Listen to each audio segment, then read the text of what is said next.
My name is David Woodsman. I'm 39 years old and I work as a wilderness patrol ranger at Baxter State Park, located in the northern region of Maine.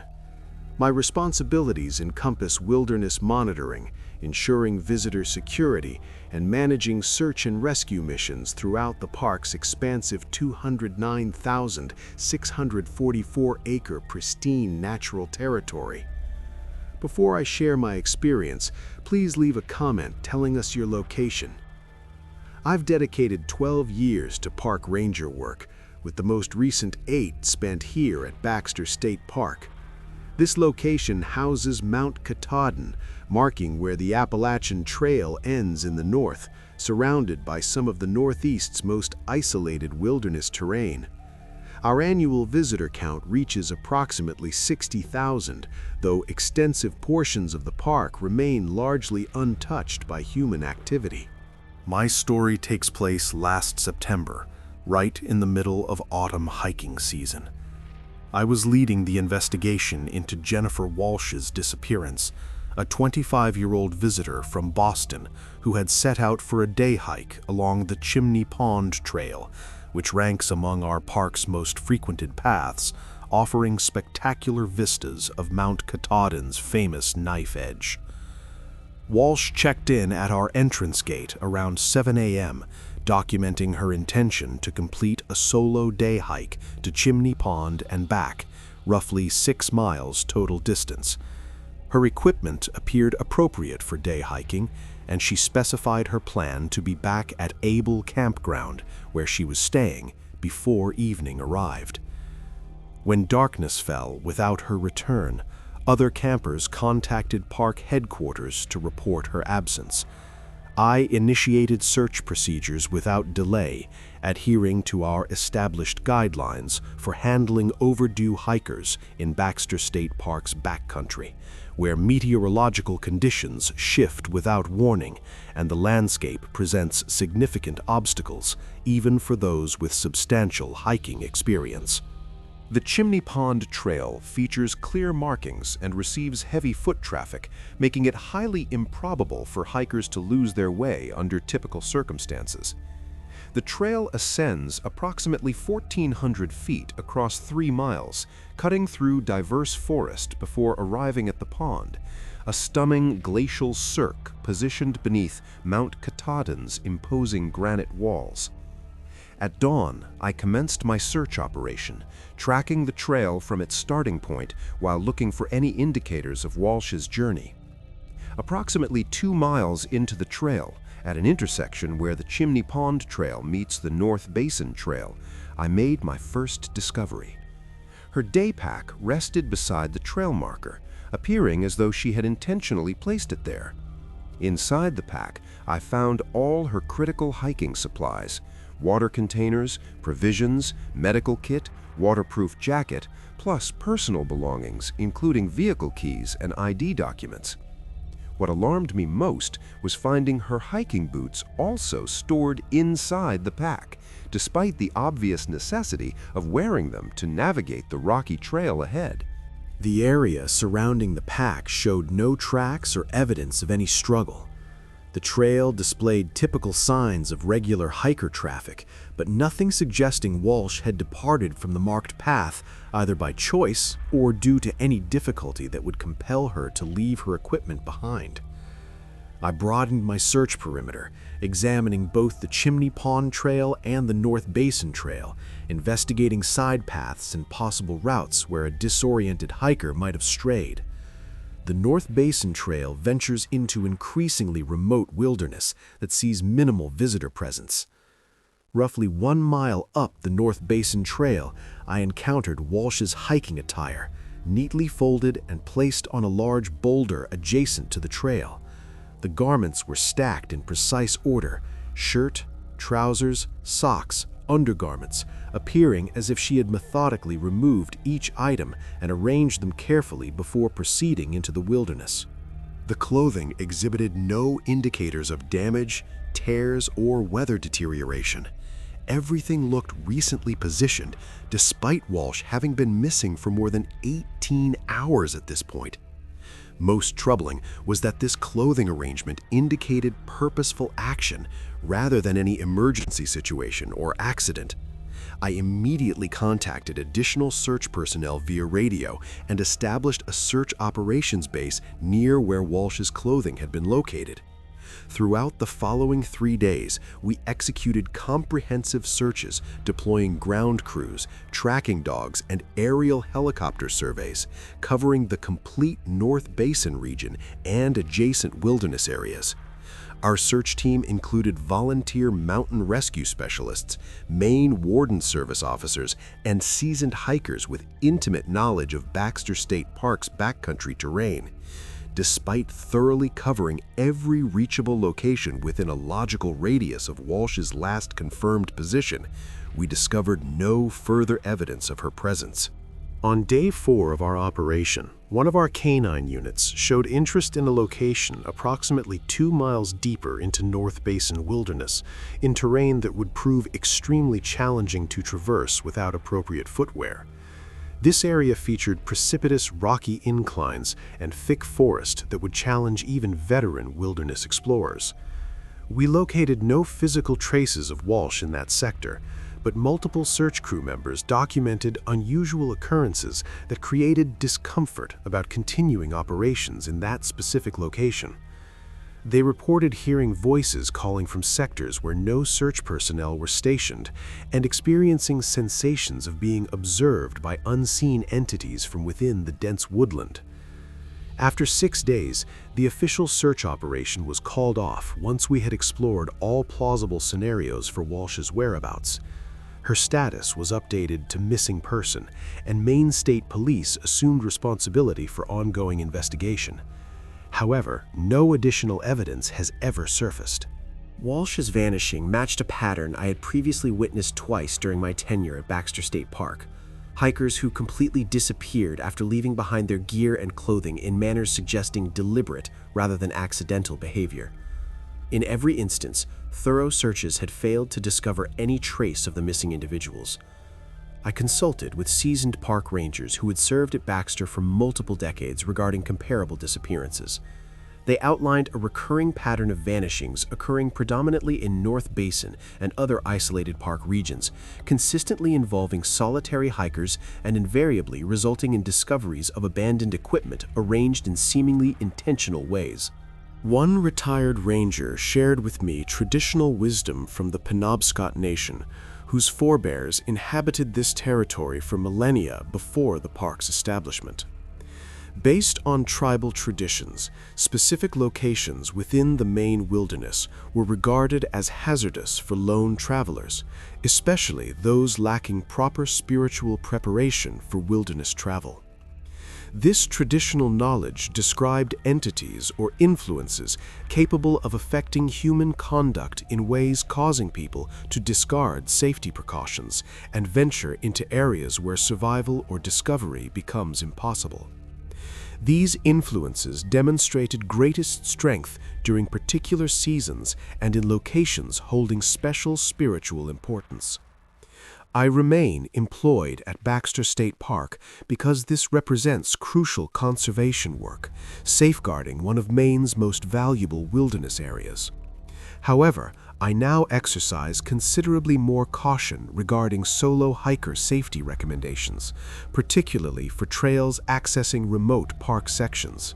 When hikers vanish, I launch search operations immediately instead of adhering to standard waiting periods. My name is James Morrison. I'm 46 years old, working as a trail maintainer for the Maine Appalachian Trail Club, charged with maintaining the 281-mile Maine portion of the Appalachian Trail, stretching from the New Hampshire border through to Mount Katahdin in Baxter State Park. I've performed trail maintenance for 19 years, investing countless hours in some of the most secluded sections of Maine wilderness, including the renowned 100-mile wilderness, the Appalachian Trail's longest segment without road access, challenging even for experienced thru-hikers. My incident occurred last June while conducting regular maintenance on a trail section approximately 40 miles south of Monson, in territory passing through dense woodland managed by timber corporations but accessible to public recreation through conservation agreements. I was operating independently, following standard procedures for trail maintenance in isolated areas, transporting tools for removing fallen trees, repairing bog bridges, and marking trail routes through sections where the path might become difficult for hikers to discern during adverse weather. This work demands hiking multiple miles to reach maintenance sites, then dedicating entire days to trail enhancement projects in locations where the closest road access might be 20 or 30 miles distant. It's physically demanding labor, in territory where a severe injury could necessitate multi-day rescue efforts. Around midday, while clearing a substantial fallen tree blocking the trail roughly 15 miles north of Chairback Gap, I discovered evidence of a hiker experiencing distress, immediately raising my concern for visitor safety in the Maine wilderness. Scattered around the downed tree were personal items belonging to a backpacker: water bottles, energy snacks, clothing pieces, and fragments of camping equipment. These items seemed to have been left hurriedly, possibly during an emergency requiring immediate response. I inspected the dispersed gear and located a hiking permit and trail registration, identifying the owner as Mark Sullivan, a 32-year-old from Connecticut attempting a northbound through hike of the Appalachian Trail. His documentation showed he'd been hiking approximately 4 months and was approaching completion of his 2,190-mile expedition.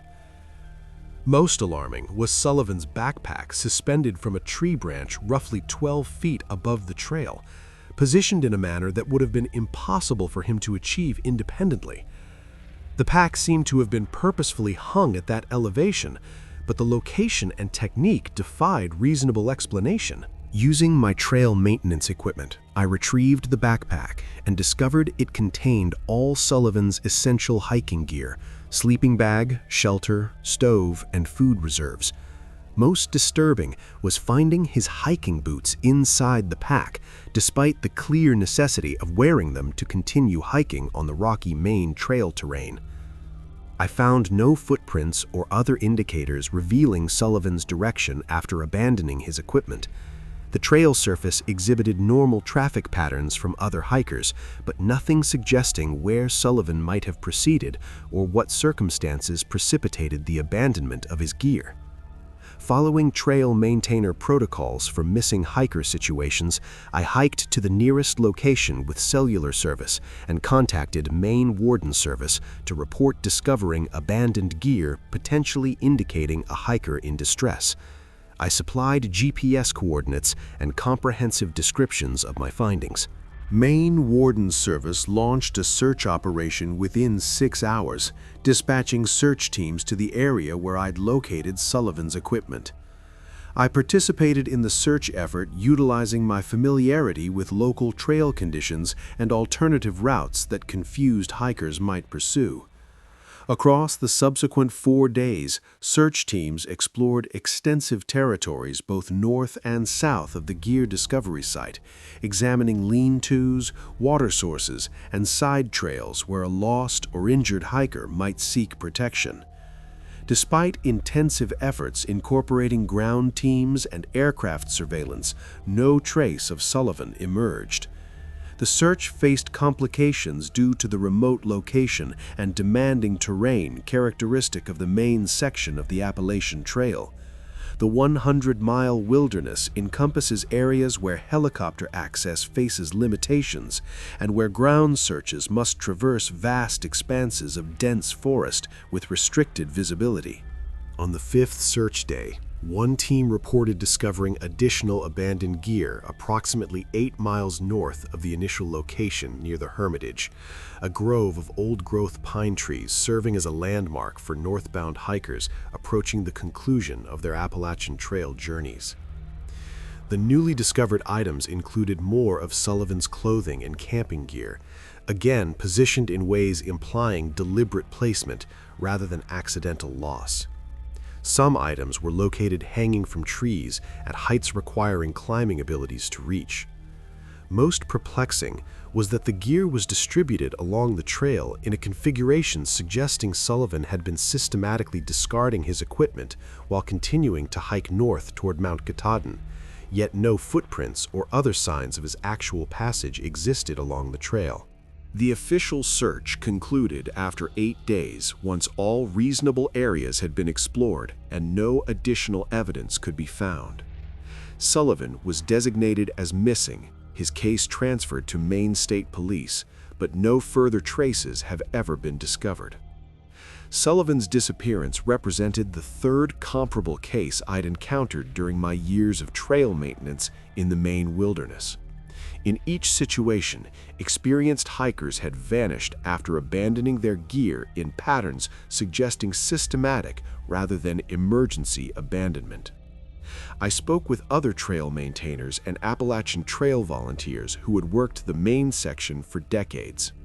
Several described similar discoveries of abandoned gear from missing hikers, always arranged in ways appearing purposeful but failing to provide useful clues about what transpired with the hikers themselves. One longtime volunteer told me about traditional Penobscot knowledge concerning certain areas of the Maine woods considered dangerous for solitary travelers. According to tribal teachings, some areas could influence human behavior in ways causing people to make decisions separating them from safety and survival resources. The volunteer explained that the 100-mile wilderness traversed several areas that traditional knowledge identified as places where spirits or forces could induce confusion and disorientation, leading travelers away from established paths and into areas where they couldn't be located or assisted. I continue maintaining trails throughout the Maine section of the Appalachian Trail because this represents important work helping thousands of hikers safely complete their journeys through some of the most challenging terrain on the entire trail. However, I'm now considerably more vigilant regarding signs of missing or distressed hikers, and I document any unusual discoveries thoroughly while recognizing that some disappearances in the Maine wilderness might involve factors beyond conventional search and rescue capabilities. My name is Robert Hyland. I'm 55 years old, employed as a mountain rescue coordinator for the Maine Warden Service, specializing in high-angle rescue operations on Mount Katahdin and emergency response throughout the Katahdin region of central Maine. I've worked mountain rescue for 25 years, responding to emergencies on Mount Katahdin, which at 5,267 feet stands as Maine's tallest peak and among the most challenging mountains in the northeastern United States. The mountain receives approximately 50,000 climbers annually, but conditions can prove extremely hazardous even for experienced hikers. My incident occurred last October during late fall hiking season when I coordinated search operations for 2 missing hikers who had attempted climbing Mount Katahdin via the Knife Edge Trail, one of the mountain's most technical and exposed routes. The missing hikers were Sarah Chen and Mike Rodriguez, both accomplished mountaineers from New Hampshire with extensive climbing experience throughout New England. They'd registered for a day hike planning to ascend via the Hellon-Taylor Trail to Pomola Peak, traverse the Knife Edge to Baxter Peak, then descend via the Chimney Pond Trail. The Knife Edge is a narrow granite ridge connecting Pomola Peak and Baxter Peak, requiring scrambling skills and favorable weather for safe passage. This route is exceptionally exposed, with 1,000-foot drops flanking both sides, considered among New England's most dangerous hiking trails. Chen and Rodriguez began their hike early morning under clear skies with proper mountaineering equipment and extensive experience on technical terrain. They'd indicated plans to complete the full traverse and return to their vehicle by late afternoon. When they failed to return by evening, park rangers activated search protocols. I was summoned to coordinate high-angle rescue operations.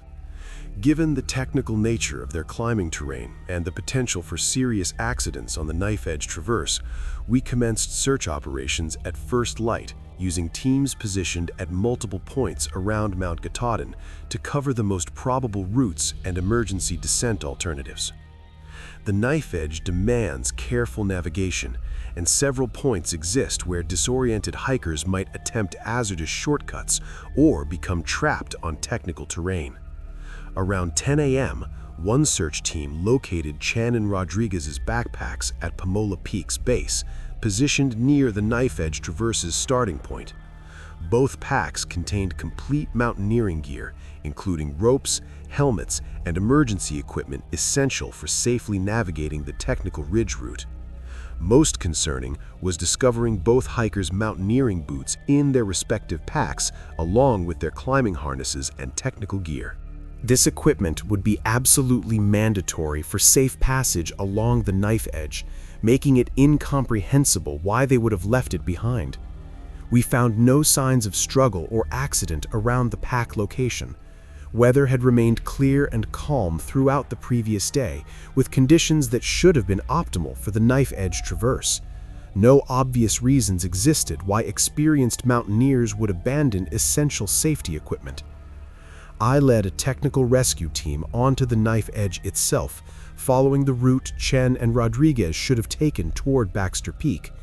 The traverse requires careful route finding along the narrow granite ridge, with exposure demanding constant attention to foot placement and weather conditions.